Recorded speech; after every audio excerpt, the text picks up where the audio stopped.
Hi, ഞാൻ Jishan Joseph. ഞങ്ങൾ ഈ അടുത്ത് ചെറുതായിട്ട് ചെറിയൊരു സിനിമ ഒന്ന് വർക്കൗട്ട് ചെയ്തിട്ടുണ്ടായിരുന്നു. ഞങ്ങളൊരു ചെറിയൊരു സിനിമ ഇറങ്ങി അടുത്ത്. പടത്തിൻ്റെ പേര് ഇഷ്ടരാഗം എന്നാണ്. അപ്പോൾ ഞാൻ അതിനകത്തൊരു ക്യാരക്ടർ ചെയ്ത ഒരാളാണ്. ക്യാരക്ടറിൻ്റെ പേര് ജഗൻ എന്നാണ്. ഇതാണ് ആ സിനിമയിലത്തെ സെൻട്രൽ ക്യാരക്ടർ. ആളുടെ പേര്, എൻ്റെ പേരെന്തായിരുന്നു? ശ്രീരാഗ്. അതെ, ശ്രീരാഗും ഞാനും കുറേ ഒരുപാട് വലിയ ഒരു ഹെവി ബഡ്ജറ്റ് പടമല്ല, എന്നാൽ ഒരു ഹെവി സംഭവമൊന്നുമല്ല, ഒരു ചെറിയ പടം. അതിനകത്ത് ഫെമിലിയർ ആയിട്ടുള്ള കുറച്ച് ഫേസുകളുണ്ട്. അതിനകത്ത് ന്യൂ ഫേസുകളായിട്ട് ഞങ്ങളെയൊന്നും നിങ്ങൾക്ക് തീരെ പരിചയം ഉണ്ടാവാനുള്ള സാധ്യതയില്ല. സത്യം. നീ ഇതിനകത്ത് മുമ്പ് എങ്ങനെ ചെയ്തിട്ടുണ്ടോ? അതുപോലെ സിനിമയ്ക്കകത്ത് എങ്ങനെ ചെയ്തിട്ടുണ്ടോ? ഫസ്റ്റ് പടമല്ലേ, അതിൻ്റെ ഒരു എക്സൈറ്റ്മെന്റിലാണ് ഞാൻ ഇരിക്കുന്നത് ഇവിടെ. എന്നിട്ട് ആ എക്സൈറ്റ്മെന്റ് കാണുന്നില്ലല്ലോ. കാണിക്കാൻ നീ അവസരം എന്താ? ഓക്കെ, അതല്ല, നീ ശരിക്കും എങ്ങനെ ഈ സിനിമയിലോട്ട് വന്നേ? ഞാൻ ആക്ച്വലി നിന്റെ അടുത്ത് മുമ്പേ ചോദിക്കണം എന്ന് വെച്ചിട്ടുള്ളൊരു കാര്യമാണ്. അതെന്താ സംഭവം ശരിക്കും? ലൈക്ക് ആക്ച്വലി ഉള്ള ആ പ്രോസസ്സ് എന്താ? സിനിമയിലോട്ട് എങ്ങനെ വരും? ആക്ച്വലി കാസ്റ്റിംഗ് വരും, കാസ്റ്റിംഗ് ഡയറക്ടേഴ്സ് അപ്രോച്ച് ചെയ്യും. അപ്പോൾ അവരെന്താ ചെയ്യുക, അവർ നമ്മളോട് ചോദിക്കും ഫോട്ടോസ് അയച്ചു കൊടുക്കാൻ, ആക്ടിങ് താല്പര്യം ഉണ്ടോ എന്ന് ചോദിക്കും, ഫോട്ടോസ് അയച്ചു കൊടുക്കും.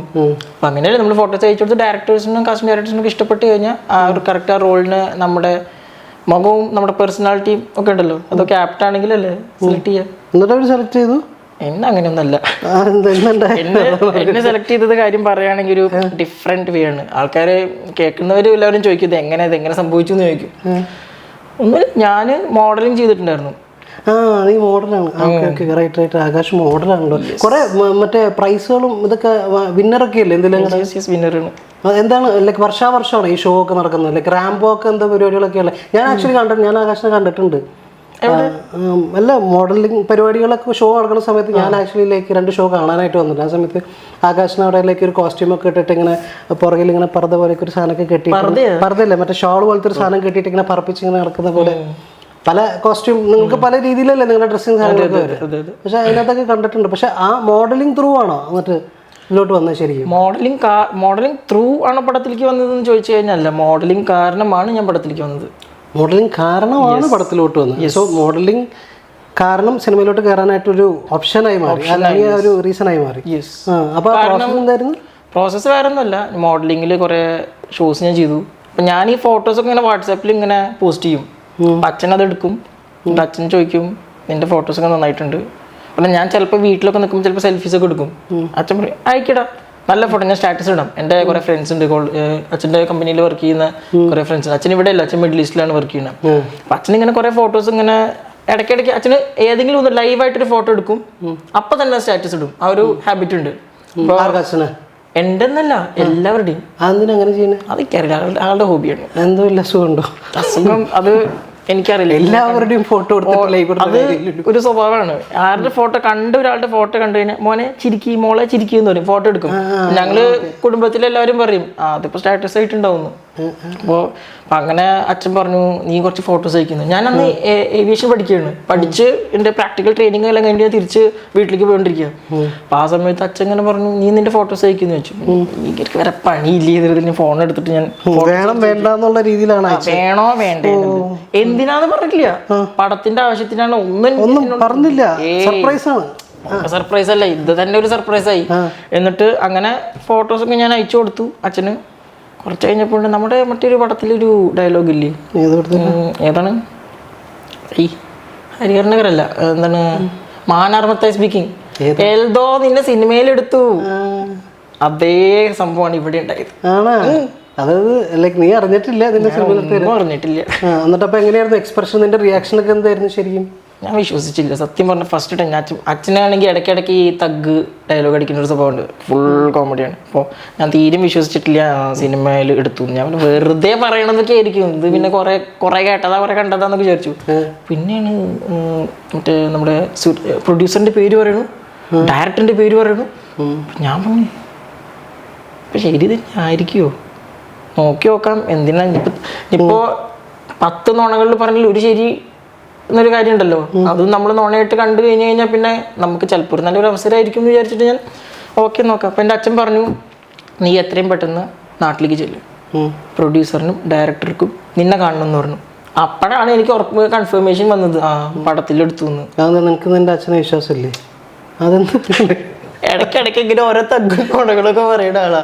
അപ്പൊ പിന്നെ ഓക്കെ. അപ്പൊ പിന്നെ ആള് ഭയങ്കര ഡൗൺ ടു എർത്ത് ആണ്. സീരിയസ് ആവേണ്ട ആള് സീരിയസ് ആവും. ഞാൻ കണ്ടിട്ടുണ്ട് അച്ഛൻ ഡൗൺ ടു എർത്താന്ന് തോന്നിയിരുന്നു. വളരെ സോഫ്റ്റ് നേച്ചേർഡ് ആയിട്ട് ലൈക്ക് അധികം സംസാരിക്കുന്ന ഒരു പുഞ്ചിരിയോട് കൂടി നിൽക്കുന്ന. നിനക്ക് പക്ഷെ അതൊന്നും കിട്ടിയിട്ടില്ലല്ലോ. കിട്ടിയിട്ടില്ലേ? ഈ മോഡലിങ്ങിന് പോകുന്ന പിള്ളേരൊക്കെ ഭയങ്കര ഭയങ്കര എനർജി ഉണ്ട്, ഭയങ്കര എനർജറ്റിക് ആയിട്ട് ലൈക്ക് ഈ യോയോ ടൈപ്പ് പിള്ളേരുകളാണ്. അത് എന്താ പറയാ, എനിക്കത് ഇഷ്ടമല്ല. എന്താ ശരിക്കും സിമ്പിൾ ആയിട്ട് ഇരിക്കുക. സ്റ്റേജിന്റെ മുകളിൽ കയറുമ്പോ യോയോ ഒക്കെ ഓട്ടോമാറ്റിക്കലി വന്നോളൂ. നിന്നെ കാണുമ്പോ സിംപ്ലിസിറ്റി തോന്നുന്നില്ലല്ലോ. അതെന്താ? അല്ല, നമ്മള് ഒന്നിച്ച് അഭിനയിച്ചിട്ടേ നമ്മൾ അതിനെ കുറിച്ചൊന്നും സംസാരിച്ചില്ലല്ലോ ഇതുവരെ. നിനക്ക് എന്നിട്ട് ചോദിക്കാൻ നീ എന്തെങ്കിലും ചോദിച്ചാലേ ഉത്തരം പറയാം. നീ ചോദിക്കാൻ എനിക്ക് ഗ്യാപ്പ് തരണ്ടേ? നീ ഇങ്ങനെ വളവളന്ന് പറഞ്ഞോണ്ടിരിക്കല്ലേ? ശരി, അപ്പൊ എന്റെ വായ നിന്റെ വായ അടയ്ക്കാൻ വേണ്ടിട്ട് നീ എന്താ മര്യാദയ്ക്ക് ചോദിക്കും. നിനക്ക് എന്താ അറിയണ്ടേന്ന് വെച്ചിട്ടുണ്ടെങ്കിൽ ചോദിച്ചോ. ഞാൻ ഇപ്പൊ വളരെ നല്ല മൂഡില്ല. നിന്റെ അടുത്ത് എന്ത് വേണമെങ്കിലും പറയും, തുറന്നു പറയുന്ന. ഞാൻ നല്ല മൂഡില്ല. ഓക്കെ, ഒന്നുമില്ല. ഇപ്പൊ എന്റെ കൂടെ അല്ല ഇപ്പൊ ജിഷൻ അഭിനയിച്ചത്. ഒരു ഇത്രയും നാള് ഗ്യാപ്പ് കഴിഞ്ഞിട്ട് ഇപ്പോ let this be your news beginning, എന്റെ ന്യൂ ബിഗിനിങ് ആണ്. അപ്പോ നമ്മള് ലൈക്ക് എന്താണ് ഇപ്പൊ ജിഷൻ എന്റെ കൂടെ അഭിനയിച്ചിട്ട് എന്താണ് ജിഷന് ഫീൽ ചെയ്തത്? എനിക്കങ്ങനെ പ്രത്യേകിച്ചൊന്നും ഫീൽ ചെയ്തൊന്നുമില്ല. എന്താ പറയാ, കുറേ പേരൊക്കെ ന്യൂ കമ്മേഴ്സ് എന്ന് പറഞ്ഞിട്ട് എൻ്റെ അടുത്തേക്ക് ഇപ്പോൾ ഈ സിനിമ ചെയ്യാൻ പോണ നേരത്തെ എൻ്റെ അടുത്ത് ഓൾറെഡി പറഞ്ഞിട്ടുണ്ടായിരുന്നു. കുറേ പേരൊക്കെ ന്യൂ കമ്മേഴ്സാണ്, കുറേ പേരൊക്കെ എക്സ്പീരിയൻസ്ഡ് ആയിട്ടുള്ള ആൾക്കാരാണെന്നൊക്കെ പറഞ്ഞിട്ടുണ്ടായിരുന്നു. അപ്പോൾ നിങ്ങളൊക്കെ വന്ന് കണ്ട് പരിചയപ്പെട്ടപ്പോൾ എന്താണ്, അല്ല അവരവിടെ കിടക്കട്ടെ, ഞാൻ എൻ്റെ കാര്യം ചോദിച്ചത്. അവിടെ പറയാടാ, നിനക്ക് എന്താണ് നീ ഇന്ന് ടോപ്പ് പ്രയോറിറ്റി പറയാം. സമാധാനം. ഈ അല്ല സംഭവം നീ സെൻട്രൽ ക്യാരക്ടറൊക്കെ തന്നെയാണ്, പക്ഷെ നീ അടിപൊളിയാണ്. നിന്റെ അഭിനയം കാര്യങ്ങളൊക്കെ ഇഷ്ടപ്പെട്ടു. പക്ഷെ ഞാൻ പറഞ്ഞു വരുന്നതെന്ന് വെച്ചിട്ടുണ്ടെങ്കിൽ അവിടെ നിങ്ങളുടെ ഒരു ഹ്യൂമൻ ഒരു ഇൻട്രാക്ഷൻ അല്ലെങ്കിൽ അതിൻ്റെ ഒരു ഗുഡ് സൈഡാണ് ഞാൻ പറയുന്നത്. കാരണം വെച്ചാൽ നമ്മൾ ഏതൊരു സ്ഥലത്തോട്ട് ആദ്യം പോയാലും, നമ്മളിപ്പോൾ ഒരു കമ്പനിയിൽ ജോയിൻ ചെയ്താലും അവിടുത്തെ ഒരു ടീം നമ്മുടെ അടുത്ത് വന്നിട്ട് നമ്മുടെ അടുത്ത് സംസാരിച്ച് നമ്മൾ ഫ്രണ്ട്ലി ആയി കഴിഞ്ഞ് കഴിഞ്ഞാൽ നമുക്ക് ഓട്ടോമാറ്റിക്കലി നമ്മൾ ഓപ്പൺ അപ്പ് ആവാൻ തുടങ്ങും അല്ലേ? ആ ഓപ്പൺ അപ്പ് ആവുന്ന സമയത്താണ് നമുക്ക് കൂടുതലൊരു എന്താണ് ആ ഒരു അന്തരീക്ഷത്തിൽ നമ്മൾ ഭയങ്കരമായിട്ട് കംഫർട്ടബിൾ ആവാൻ തുടങ്ങും. അപ്പോൾ നമ്മളുടെ സംസാരവും കുറച്ചുകൂടി ഈസി ആവാൻ തുടങ്ങും. നമുക്ക് നമ്മുടെ വർക്കിൻ്റെ സമയത്താണെന്നുണ്ടെങ്കിൽ നമുക്ക് ആ ഒരു ഇൻഹിബിഷനോ സാധനങ്ങളൊന്നും വലിയ കാര്യമായിട്ട് ഉണ്ടാവില്ല. അപ്പോൾ ആ ഒരു ഇത് വെച്ച് നോക്കുമ്പോൾ എല്ലാവരും നല്ല ഫ്രണ്ട്ലി ആയിരുന്നു. ഇപ്പോൾ ഞാനും അത്യാവശ്യം സംസാരിക്കാൻ നോക്കിയിട്ട് നിങ്ങളൊക്കെ അങ്ങോട്ടും ഇങ്ങോട്ടൊക്കെ വന്ന് സംസാരിച്ചു. ഞാൻ ആദ്യം വിചാരിച്ചത് സിനിമയിൽ അഭിനയിക്കുമ്പോൾ ഇപ്പോഴത്തെ പിള്ളേർക്കൊക്കെ ഭയങ്കര ജാടയാണ്. സത്യം ഞാനതിന് വിചാരിച്ചത്. അതായത് എനിക്ക് ജാടയുണ്ടെന്നല്ലേ നീ ഉദ്ദേശിച്ച? നീ അത് സെറ്റിൽ വെച്ചിട്ട് അങ്ങനത്തെ ഒരു സംസാരം എന്തൊരു വിഷയം ഉണ്ടായിരുന്നു എനിക്കറിയാം. പക്ഷെ ആ പിള്ളേരൊക്കെ എൻ്റെ അടുത്ത് പറഞ്ഞിരുന്നില്ല ജിഷൻ അധികം ആരോടും ഒന്നും ഉണ്ടോന്നുമില്ല, സംസാരിക്കൊന്നുമില്ല. അവരല്ല, ഞാനല്ലല്ലോ പറഞ്ഞത്. പക്ഷെ നീ ആ കൂട്ടത്തിലായിരുന്നില്ല, അവരുടെ കൂട്ടത്തിലായിരുന്നു. പക്ഷെ ഞാൻ പറഞ്ഞിട്ടില്ലല്ലോ. പറഞ്ഞിട്ടില്ല? ഞാൻ പറഞ്ഞിട്ടില്ല. ഇപ്പോൾ ജിഷൻ വളരെ നന്നായിട്ടാണ് അഭിനയിച്ചിരിക്കുന്നത്. നല്ല എക്സ്പ്രഷൻസ് ആയിരുന്നു. സോ അപ്പോൾ വളരെ നല്ല എക്സ്പ്രഷൻസ് ആയിരുന്നു. അപ്പോൾ എന്താ പറയുക, മറ്റേ ഞാൻ പടം കണ്ടിട്ടാണ് ഞാൻ പറയണത്. ഞങ്ങൾ രണ്ടുപേരും പടം കണ്ടിട്ടുണ്ട്. സോ പടം കണ്ടിട്ട് എനിക്ക് തോന്നിയത് Jishan very nicely Jishan actually സത്യം പറഞ്ഞാൽ നല്ലൊരു പോസിറ്റീവ് റോളും ചെയ്യാൻ പറ്റും, നെഗറ്റീവ് റോളും ചെയ്യാൻ പറ്റും എന്നാണ് എൻ്റെ ഒരു പേഴ്സണൽ കാര്യം ഞാൻ പറഞ്ഞിട്ടാ. പറഞ്ഞു ഞാൻ എന്തെങ്കിലും ചെയ്ത നീ എന്തെങ്കിലും കുത്താൻ പോണ പോലെ വർത്താനം പറഞ്ഞു. നീ പറഞ്ഞു ശരി ശരി,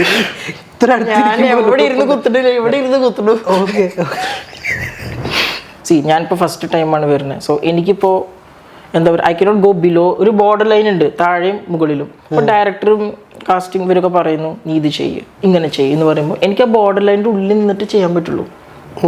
ഞാൻ അങ്ങനെ ശ്രമിച്ചിട്ടുള്ളൂ. ബിക്കോസ് ഫസ്റ്റ് പടമാണ്, പുതിയൊരു എക്സ്പീരിയൻസ് ആണ്. അപ്പോൾ നമ്മളിപ്പോൾ ഡ്രാമയിലും സ്കിറ്റിലും മോഡലിങ്ങും പോലെ അല്ലല്ലോ സിനിമ ഈസ് ഡിഫറെൻറ്റ്. അപ്പോൾ അത് എന്താണെന്ന് എനിക്ക് അറിയണമെങ്കിൽ ഞാൻ അതിൻ്റെതായിട്ടുള്ള രീതിയിൽ നിൽക്കണം. അപ്പോൾ ഈ മോഡലിംഗ് പരിപാടികളൊക്കെ ഭയങ്കര സിമ്പിളാണ്, സിനിമ ഭയങ്കര ബുദ്ധിമുട്ടാണെന്നോ? സിമ്പിളല്ല, മോഡലിംഗ് ബുദ്ധിമുട്ടാണോ? Yes, definitely. നടന്നാൽ പോരെ, അങ്ങോട്ടും ഇങ്ങോട്ടും വെറുതെ നടന്നു കഴിഞ്ഞാൽ അതിന് മോഡലിംഗ് എന്ന് പറയില്ല. അതിന് കുറേ സ്റ്റൈലും ഓരോ പോസ് ഉണ്ട്, അതിന് സിസ്റ്റമാറ്റിക്കായിട്ട് ഓർഡർ ഉണ്ട്, പോസ്ചർ ഉണ്ട്. മോഡലിംഗ് എന്ന് പറയുന്നത് വെറും നടത്തം, കോസ്റ്റ്യൂം ഇട്ട് നടത്തം മാത്രമല്ല. അതിൽ ഇറ്റ്സ് ലൈക്ക് ഒന്നിച്ച് അതെ ഞാനും വിചാരിച്ചു എന്താണ് സംഭവിക്കുക, മനസ്സിലായി. പറഞ്ഞു. അപ്പോൾ മോഡലിംഗ് എന്ന് പറയുന്നത് എന്താണ്, നമ്മുടെ ക്യാരക്ടർ, ബോഡി ലാംഗ്വേജ് എല്ലാം നമ്മൾ മാറ്റുന്നതാണ്. V R representing. ഒന്നെങ്കിൽ നമ്മൾ നമ്മളായിട്ട് റെപ്രസെൻറ്റ് ചെയ്യണം, അല്ലെങ്കിൽ നമ്മൾ മറ്റൊരു കാര്യത്തിൽ റെപ്രസെൻറ്റ് ചെയ്യണം. ഫിലിം എന്ന് പറയുന്നത് നമ്മൾ മറ്റൊരാളായിട്ട് മാറുന്നു. അവിടെ എന്നിട്ട് മാറിയാ മാറി. ഞാനിപ്പോൾ ആകാശമാണ്, അവിടെ ഞാൻ ശ്രീരാഗല്ലേ, അവിടെ ഞാൻ ശ്രീരാഗ് എന്നുള്ള ഒരു കുട്ടിത്തേവാങ്ങുന്ന രീതിയിലാണ് ഞാൻ പെരുമാറിയിരുന്നത് അല്ലേ? അല്ലെന്ന് പറയാൻ പറ്റുമോ? ഞാനൊന്നും പറഞ്ഞില്ലല്ലോ. നീയൊന്നും പറഞ്ഞില്ല, അതാ ഞാൻ ചോദിക്കണു. അല്ല അങ്ങനെയല്ല. അല്ല കണ്ടപ്പോൾ വലിയ കുഴപ്പമൊന്നും തോന്നിയില്ല. ഓവറോൾ സിനിമ എന്ന് പറയുമ്പോൾ നമ്മൾ തിയേറ്ററിൽ പോയിരുന്ന് കാണുമ്പോൾ മ്യൂസിക്കും അതിൽ കൂടെ അഭിനയിക്കുന്നവരും അല്ലാണ്ട് പിന്നെ നമ്മൾ തന്നെ ഒന്ന് ചുമ്മാ ഒരു മോണോലോഗ് പറഞ്ഞ പോലെ ചുമ്മാ എന്നിട്ടെങ്കിലും ഇങ്ങനെ കാണിച്ചുകൊണ്ടിരുന്നിട്ട് കാര്യമില്ലല്ലോ.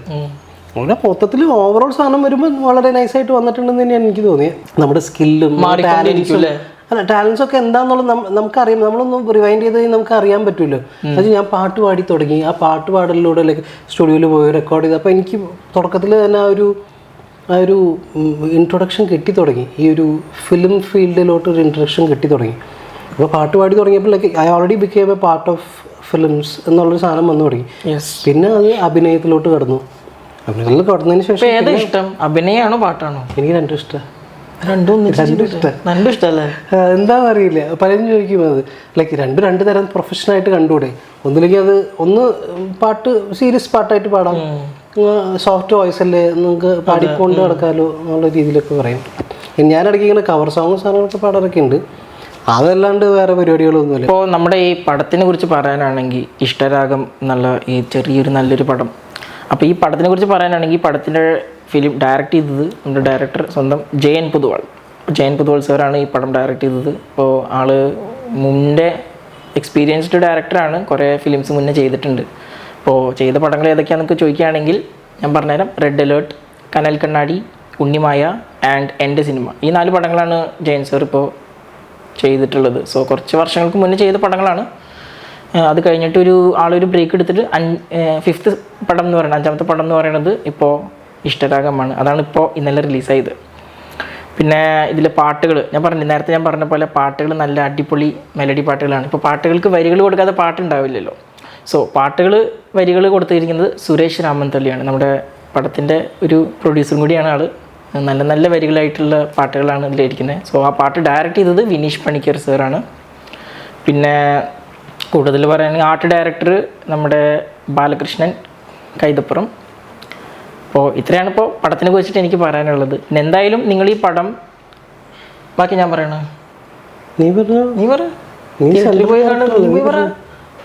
ഞങ്ങളുടെ പടം കാണണം എന്നാണ് ആഗ്രഹം.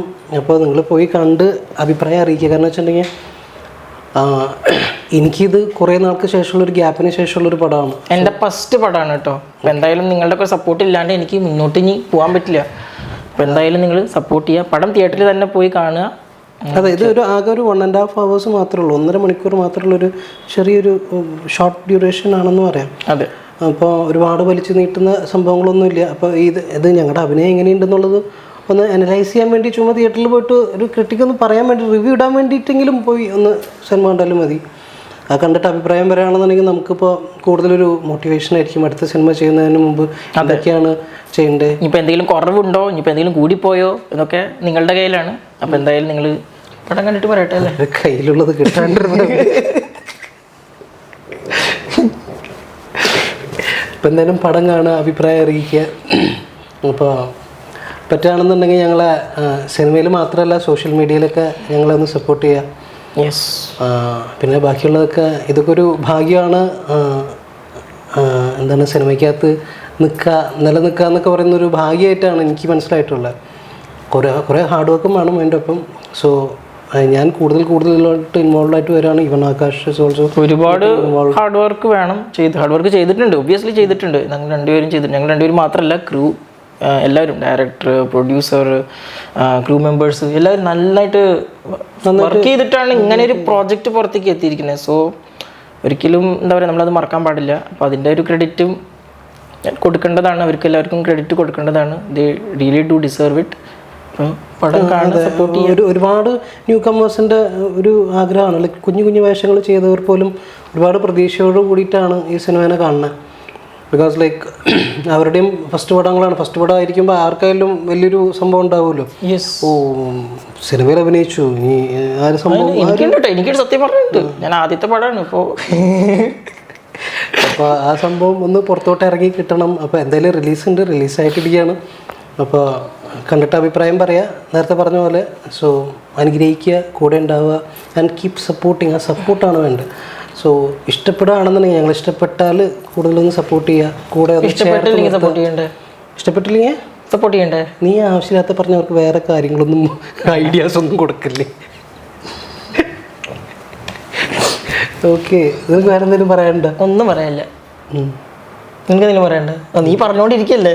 അത് എൻ്റെ വായ അടയുന്നില്ലേ?